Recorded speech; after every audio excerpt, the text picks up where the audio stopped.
No niin, Vetteriltä Mika terve. Nyt lähdettiin koeajamaan sitten Fordin poikien kanssa tuossa Vetteriltä tuumailtiin, niin lähdetään koeajamaan Ford Rangeria ja ollaan tässä mettätiellä ja tuossa voidaan vähän kuvatakin sitten sitä, että miltä siellä näyttää. Eli on ihan sanotaan kohtuullisen pehmyttä tietä luvassa tuossa ja neliveellä pystyisin tekemään sitten aivan hyvinkin. Ja otetaan speksit tästä ja me laitellaan sitten vielä tuonne tekstinä sitten lisätiedoita, että minkälainen tämä Ford Ranger on. Ja tämähän on hybridi. Ja sillä pääsee sitten polttoaineen turvi ja sähköläkkiä. Täällä näkyy sitten meillä säätimiä. Siellä on takaveto, nopea neliveto, hias neliveto vaikeampaan kulkuun ja sitten automaatti neliveto päättää sitten sen mukaan mitä mennään. Myös vaikean kulun maastoa saadaan sinne. Niin meillä on kyllä tässä kaikki mitä tarvitaan. Sitten on kuljettajan näkymä. On iso näyttöskriini, tuossa siitä hallitaan vähän toimintoja. Ratilla on semmonen sääntö, että tähän pystyy kyllä sitten jo pitempikin kaveri mahtumaan ja itsellekin jopa korkea, vaikka on kohtuullisen pitkä.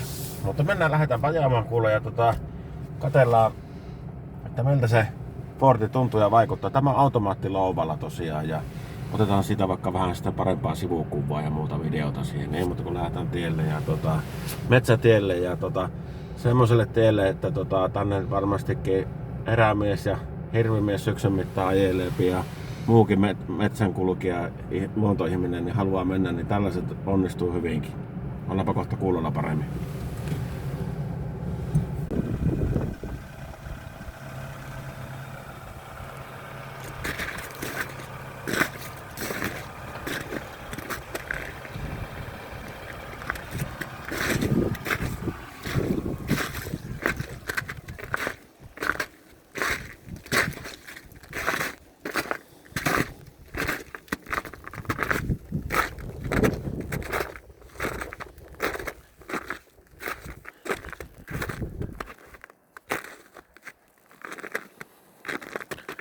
Astin lauttaa on ja Pro Power Onboard. Kantavuus on 1000 kiloa ja vetokyky 3500.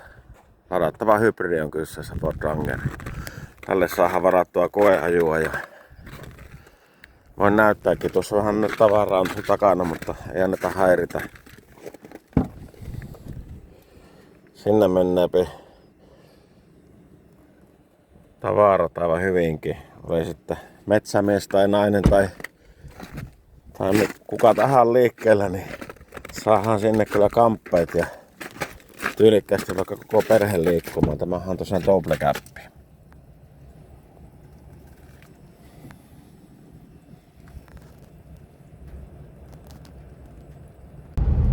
Joo, takaisin maantielle ja tosiaan niin auto suoriutui kyllä aivan erinomaisesti tuolla huonommassa tiellä ja huonommalla maastolla. Ja iso kiitos Kemmi Vetterin Fordin kaverille sinne tiimille.